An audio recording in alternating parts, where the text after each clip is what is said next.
السلام علیکم ورحمۃ اللہ وبرکاتہ۔ میں ہوں عرشیہ محمدی۔ آج میں آپ کے سامنے ایک نیا عنوان لے کر حاضر ہوں۔ آج کا میرا عنوان ہے رمضان المبارک کس طرح گزاریں۔ الحمدللہ رب العالمین والصلاة والسلام علی رسولہ الکریم، اما بعد، قال اللہ فی القرآن المجید، اعوذ باللہ من الشیطان الرجیم، بسم اللہ الرحمن الرحیم۔ اللہ رب العزت سورۃ البقرہ آیت نمبر 183 183 میں ارشاد فرماتا ہے، یا ایھا الذین آمنوا کتب علیکم الصیام کما کتب علی الذین من قبلکم لعلکم تتقون۔ اے ایمان والو، فرض کیے گئے تم پر روزے جس طرح فرض کیے گئے تھے ان لوگوں پر جو تم سے پہلے تھے، تاکہ تم تقوی اختیار کرو، تاکہ تم پرہیزگار بن جاؤ، تاکہ تم اللہ تعالیٰ سے ڈرنے والے بن جاؤ۔ رمضان المبارک کا برکت والا، رحمتوں والا، فضیلتوں والا مہینہ شروع ہو چکا ہے۔ اس مہینے میں اللہ تعالیٰ کی رحمتیں تمام دنیا پر برستی ہے۔ جو جتنا قیمتی ہوتا ہے اس کی حفاظت بھی اسی طرح سے کی جاتی ہے۔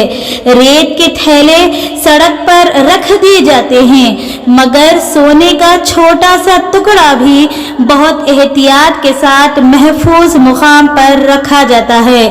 تمام مہینوں میں رمضان بھی اسی طرح قیمتی ہے، جس کے ہر لمحے کی ہم سب کو قدر کرنی چاہیے اور اسے فضول کاموں میں نہیں گنوانا چاہیے۔ رمضان المبارک کا سب سے اہم عمل روزہ ہے۔ روزہ ہے کیا؟ خدا سے محبت، اللہ تعالیٰ سے محبت اور اس کی خوشنودی اور اللہ تعالیٰ کی رضا کے لیے سب کچھ قربان کر دینے کی تربیت اس بات کا اظہار ہے کہ وہ رب کی چاہت کے آگے اپنے نفس کی چاہت کو قربان کر دے گا۔ آخرت کی لازوال یعنی کبھی ختم نہ ہونے والی نعمتوں کو حاصل کرنے کے لیے خود کو دنیا کی نفسانی خواہشات سے بے نیاز کر لے گا اور اپنے نفس کے سرکش اور تیز گام گھوڑے کو اپنے قابو میں رکھے گا، کیونکہ دنیا کی تمام لذتیں معدہ یعنی کھانے پینے اور نفسانی خواہشات کے گرد گھومتی ہے۔ روزہ ان دونوں پر کنٹرول کرتا ہے اور اس کنٹرول کو صرف خوف خدا اور اللہ تعالیٰ کی رضا ہی کنٹرول کر سکتی ہے، قابو کر سکتی ہے۔ جو روزے دار کو کھانے پینے سے روکا ہوا ہے، روزہ ہر عاقل بالغ مسلمان مرد و عورت پر فرض ہے۔ صرف حیض و نفاس والی عورتیں، مسافر، بہت بوڑھے ضعیف لوگ اور ایسے مریض جو روزہ رکھنے کی طاقت نہیں رکھتے، صرف انہی لوگوں کو روزے کی چھوٹ ہے۔ اور اگر کوئی شخص جان بوجھ کر روزہ نہ رکھے یا روزہ توڑ دے تو سخت گنہگار ہوگا۔ اسی لیے ہم سب کو بنا کسی شرعی عذر کے روزہ نہ رہنے اور روزہ توڑنے سے بچنا چاہیے۔ دوسرا، رمضان المبارک کا خاص تحفہ تراویح ہے۔ تراویح صرف اور صرف رمضان المبارک میں ہی پڑھی جاتی ہے۔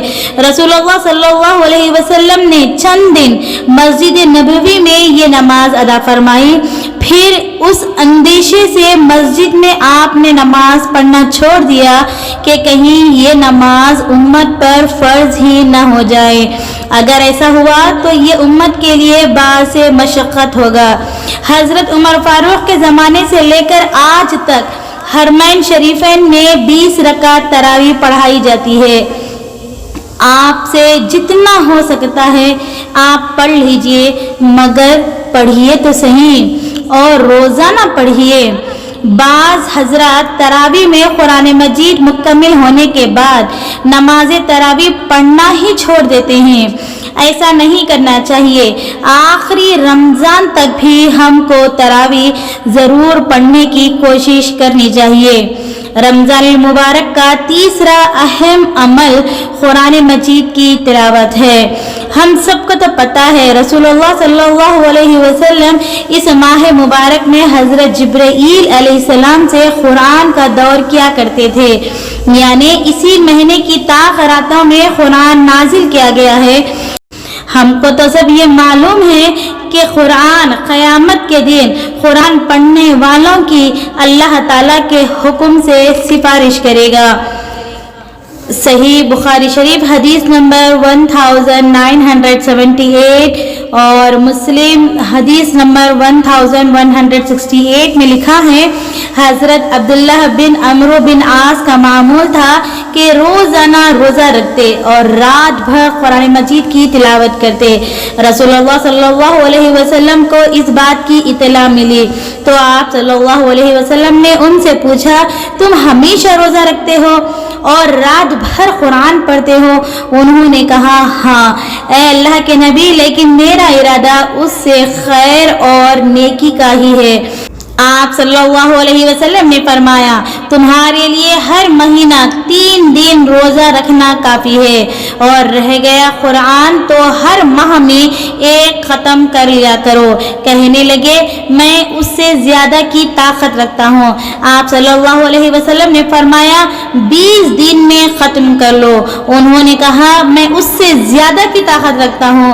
تو ارشاد ہوا کہ 7 دن میں ختم کرو اور اس سے زیادہ نہ پڑھو، اس لیے کہ تم پر تمہاری بیوی کا، آنے والوں کا اور تمہارے جسم کا بھی حق ہے۔ رسول اللہ صلی اللہ علیہ وسلم کی اس ہدایت سے ہم سب کو یہ بات معلوم ہوتی ہے کہ نیکی کرنے میں بھی، عبادت کرنے میں بھی اعتدال رکھنا چاہیے۔ ایسا نہیں کہ دوسری تمام ذمہ داریوں کو چھوڑ کر صرف نماز، روزہ، قرآن کو پکڑ لیں۔ تمام ذمہ داریوں کو نبھاتے ہوئے زیادہ سے زیادہ وقت عبادت میں لگانا چاہیے۔ اذان ہوتے ہی پہلے وضو کر کے نماز ادا کر لیں۔ جتنا ہو سکے نفل نمازوں جیسے تہجد، اشراق، چاشت، اوابین ادا کرنے کی کوشش کیجیے۔ جتنا آسانی سے ہو سکتا قرآن مجید کی تلاوت کیجیے۔ قرآن مجید کو سمجھ کر پڑھیے، ترجمے کے ساتھ پڑھنے کی کوشش کیجیے۔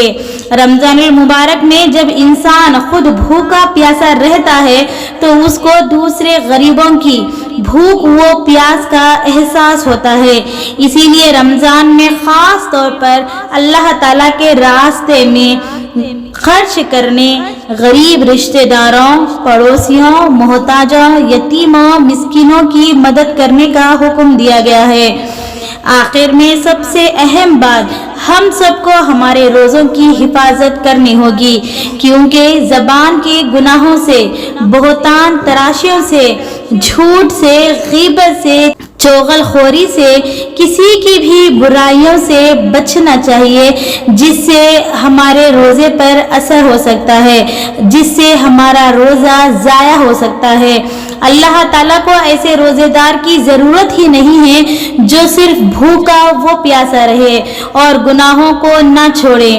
کئی لوگ سارا دن سوتے رہتے ہیں، ساری نمازیں چھوٹ جاتی ہے۔ روزہ بھوک و پیاس کے احساس کرنے کا نام ہے۔ آخر میں اللہ رب العزت سے دعا ہے، اے اللہ ہم سب کو رمضان المبارک کی ہر لمحے کی قدر کرنے والا بنا دے اور اس رمضان کو ہماری زندگی کا سب سے بہترین رمضان بنا دے۔ پتہ نہیں اگلے رمضان تک ہم زندہ بھی رہیں گے یا نہیں۔ اے اللہ ہم سب کو زیادہ سے زیادہ نیکیاں لوٹنے کی توفیق عطا فرما۔ اے اللہ ہم سب کو تمام 5 طاق راتوں کو جاگ کر عبادت کرنے کی توفیق عطا فرما۔ اے اللہ ہم سب کو شب قدر جو 1000 مہینوں سے افضل ہے وہ رات عطا فرما اور اس رات میں عبادت کرنے، دعائیں مانگنے کی توفیق عطا فرما۔ اے اللہ ہم سب کو خاص افطار کے وقت دعائیں مانگنے، تہجد کے وقت دعائیں مانگنے اور چلتے پھرتے اٹھتے آپ کا ذکر کرنے کی توفیق عطا فرما۔ آمین یا رب العالمین، وآخر دعوانا ان الحمد للہ رب العالمین۔